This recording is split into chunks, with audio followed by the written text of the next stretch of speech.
Howdy! SimTheWorld here. We are back with our Farming Simulator 19 series in the Alpine expansion. This is day 2 of autumn. We're playing with the seasons.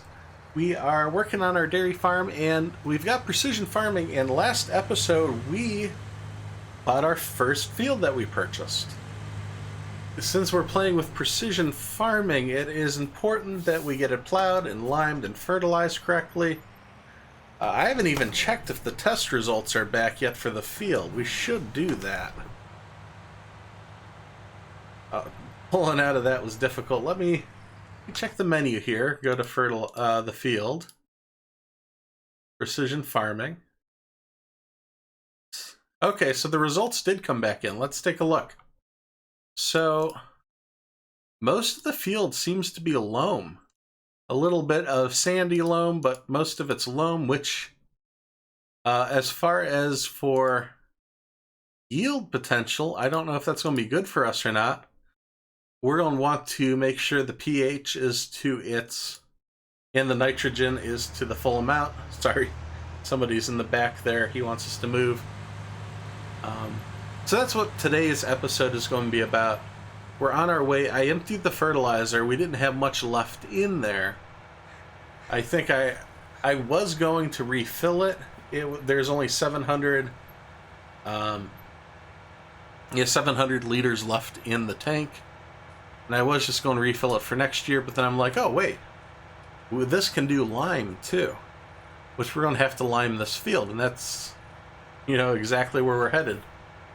So we'll fill this up with lime, we'll take it back to the field and get that started. Because there's a few things we got to do that are specific to precision farming.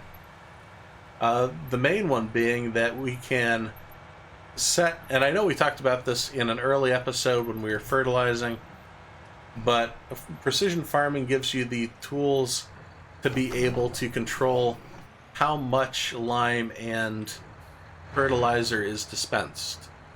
So I think the lime is off to the side here where we can purchase it. It has been a long time since I've been over here. Normally I just buy the fertilizer from the store at this point. Let's see, here we are, yep. We can get some lime. And I don't know how much we're going to need. I'm just going to fill the thing up and we'll go from there.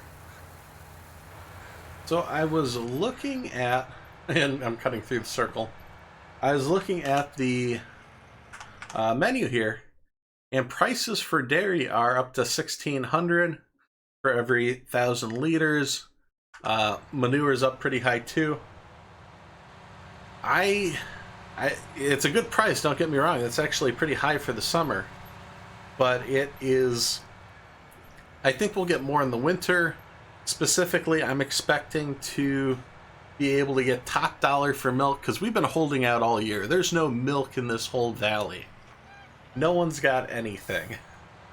So I'm hopeful that people will pay like $2,200 or $2.50 for every liter of milk come Christmas time when they need to put out milk and cookies for Santa. Obviously, they won't be able to get any milk unless they come through me. And I'll be asking top dollar. So, that's the plan. I'm going to make a boofoo amount of money off of the milk this winter. As you can see, I did start liming. I already went through one trailer load. And it definitely wasn't because I forgot to hit record that this has already even started. Certainly not because of that. It wasn't that at all. But something to note is, what's important is you want to make sure to deactivate the automatic. So we want to activate the automatic application rate. It seems opposite of what it says in the menu. If I hit it right now, it's deactivated. So it's going to put the lime to that minimum value, the 0.125. It's kind of just keeping it at that low value. But if I do the automatic amount, it's going to match to the soil type, which is a significant bump higher, as you can see. It's jumping it up 0.875 units of the pH units, whatever that is. I'm not a chemist, so I don't have an answer for you on that. So, and that's why it's using so much. It's got a increase, it's got a far increase to go to smooth out and get to the optimal pH balance for the soil. This is also why in our first couple episodes I did that fertilizing contract, and it cost us $10,000 in fertilizer for one field, because it was taking it from a very low number to the optimal value. Which, to be clear, because of precision farming, these fields start off very low and not really taken care of. However, they don't decrease this amount, every year. So we won't have to go through this many trailer loads of this stuff every year. It's just to get it up to the optimal value, and then we just need to maintain it year to year. So if you're playing yourself, you have your own farm, don't be intimidated by this. The field was only at a 65% yield. It was very low. The pH on this field was very low. And we need to bring that back up. Yeah, you can see I just hit that patch of the loamy soil, and it's a different shade of green on that little mini map. And it only went up to we only had to bump it up a little bit for the pH. Luckily for us, this should wrap up the lime. I'm just going to see. It looks like there's a couple spots right here. Let's see if I can cover this and clean this up. Sometimes it lets you, sometimes it doesn't. Yeah, I think that's how it goes. I think we're good to go. I wonder if I can... Let's go and take a lime here. Interesting. I don't know if this will do anything. I really don't know. I might as well use up this lime because I have nowhere to really store it. And lime is cheap. We'll see what it does for the grass when we go to do silage. I don't know if you have to plow this grass area. I was under the understanding that you really didn't need to, because it kind of just took care of itself. But this will help tell me. We'll see if we get a better yield on this little square. All this being said, we could cultivate the field now, but I think we want to do fertilizer next, and then cultivate both the lime and the fertilizer into the field. Now, of course, we can use the fertilizer. I had a little bit left, but I was thinking, let's use our own manure to fertilize our field. That way we're not wasting anything. We're, really optimizing our productivity here. Alright, so we are loaded up with manure. It was having a little difficulty loading that, but we got it worked around. Let's go ahead and, again, we're going to head back to our field here. Ooh, we have some weeds coming in too in this grass. I do need that weeder. That will have to happen soon, but I want to get this field all prepped up and ready for next year. Again, we have the automatic rate deactivated. We're just going to come through and, yeah, see how much we have to fertilize? Look at how much of this manure we're going through. This is nuts. We're going to use a whole trailer load on a pass. Oh, this is crazy.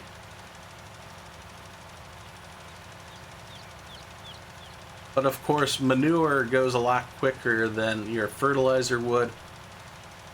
This is just to kind of optimize and use our resources effectively. So I'm going to go through and take care of this. We'll come back and we should be ready to cultivate and then plant. So we're getting close. I'm finishing up the fertilizing here. In the last pass here, we have just enough manure to hopefully finish. Yeah, we've gone through quite a bit of manure, but it should really, really help the crop. Ooh, wow, we are going to be close. You look at that. Just barely made it. Incredible. Maybe we'll dump the rest here. I don't know. Alright, there we go. We got the rest of the fertilizer out. Or the manure, I should say. Not the... It is a fertilizer, but specifically it is the manure from our cattle. Made a good chunk out of that. But there's still a lot to be sold. Let's get that off the screen. I'm going to put this here. We need to cultivate and then plant. Which the cultivating should actually go pretty quick. We got that new cultivator that's, what, 10 meters? And we do have a planter, the seeder right there. I think we're going to need seeds for that. So I don't know if that's something we're going to do in this episode, or if I'll just do it off screen. Because we might not have enough time in the day, too. It's already in the afternoon. We check prices of stuff. Milk is going down. Manure is going down. So, not quite time to sell anything yet. Can't get excited quite yet. We will need to keep an eye on that because we do have to sell it before winter so I can afford the barn. Because of the purchases the other day, we will need to make sure that it's all, we have all the money for everything that we have to sell. That way we can pay for whichever barn you guys decide. And if you guys still haven't voted, you can vote in this episode. The choices were in episode 36. You know, go watch that. I list off the different barns we can pick. There's 5 different kinds. A couple of them have different variations that you guys can decide. But you guys tell me what we place down and what we use for the rest of the series. Yeah, this cultivator is so nice. It makes such quick work out of this job. And this should prepare our field perfectly. Actually, once I get to the end of this path, we'll take a look at the map again. Give you guys an idea of where we came from to where we're at now.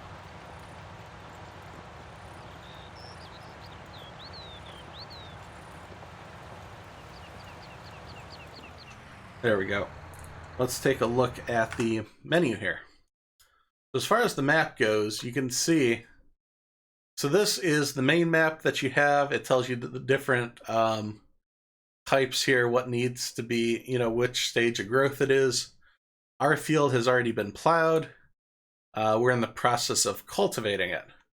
If you weren't playing with precision farming, it would also list your fertilization states and your lime state, if applicable.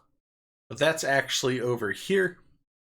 So you can see it doesn't need to be plowed. We already plowed it. There's no weeds, unlike the others. Now, if we add, yeah, this is where you could also see the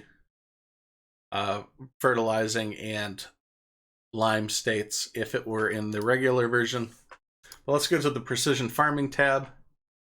Now this is what's interesting. So our field was all red like this, or it had this yellowish, you know, we get an idea from this picture here. But now as far as it goes, our pH value is where it needs to be for loamy soil, you know, in the 6.75 pH range. Maybe a little lower for that little patch of loamy. What is that? Sandy loam? I think that's sandy loam there. Then our nitrogen, this is from the fertilizer. That is already pretty high. And we took care of most of the field again. Yeah, you can see the area we salted. It's turned the green, but it's not far off from what it already was. What is that, 0.6 here? It's not too bad. So this should be, now it's not going to update the yields until we harvest. So this was last year's yield percentage of 65%. I can almost guarantee we're going to have much, much higher than 65%. Obviously, we can't double it, but I'll say it. I think we'll get pretty close. I bet we can get 110% yield off this field. I mean, obviously, it's just a guess. I can't say for certain. But this is what precision farming is all about. There's also a randomness with this where, you know, parts of the crop will die. We saw this in the harvest of the wheat, where there's patches of withered crop. There's nothing we could do about that.